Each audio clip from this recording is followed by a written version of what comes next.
مساء الخير في برنامج وعينا امان مع شريف المصري. كنا عايزين نتكلم كده على موضوع صغير وممكن يحل لنا مشاكل كتير. ايه هو الموضوع؟ هنتكلم في مواضيع ياما بتخصنا وبتمسنا بشكل يومي، بتمسنا كلنا. هنبدأ فيها بموضوع العربيات.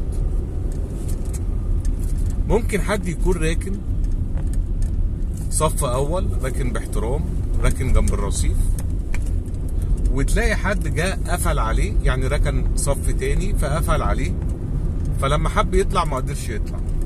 ممكن يكون طالع لأي سبب من الأسباب، إن كان تافه أو حتى سبب مهم. هو من حقه إن هو مادام راكن وقت ما يحب يمشي يمشي. تيجي عربية تانية تركن عليه، يمكن في ظروف ومش هنقول محتاج يروح للدكتور ولا محتاج يروح شغله ولا محتاج حاجة مهمة قوي، لكن هنقول هو من حقه إن هو لو عايز في أي وقت يطلع. طيب أنا بقترح اقتراح في الموضوع ده هيريح كل الأطراف. كل واحد في عربيته هيحط ورقة صغيرة مكتوبة بخط واضح كاتب فيها لتحريك العربية اتصل على الرقم التالي، ويحط رقم موبايله. ركن جنب حد صف أول ومش طالع، خلاص محدش هيرن عليه وما حصلش حاجة ومفيش مشكلة. ركن على حد محتاج يطلع، الحد ده هيبص على التابلو من قدامه من ورا في العربية اللي راكنة قافلة عليه، هيلاقي رقم تليفون هيتصل بيه يقول له لو سمحت أنا محتاج أطلع، وهينزل يوسع له وممكن كمان يركن مكانه. فده أحد الحلول.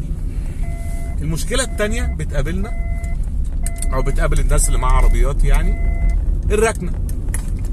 بيبقى مش لاقي ركنة، كل محل حاطط قدامه طوبة، حاطط قدامه حديدة.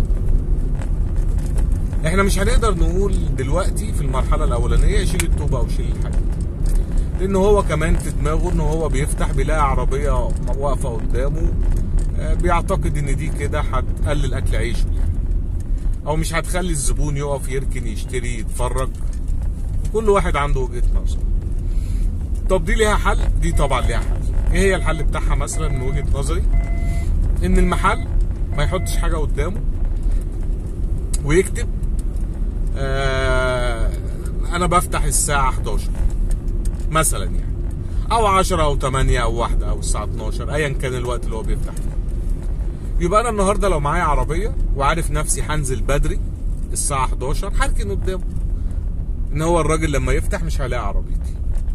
احسن من ان انا ممكن اكون بنزل بدري في ميعاد ما يضايقهوش ومش لاقي حته اركن فيها العربيه، اضطر اركنها على اول شارع، بوزها طالع لبره، اضايق عربيه تانية، اسبب في اي مشكله يعني. لكن هي سهله، ان ممكن اقول ان انا بفتح الساعه 11.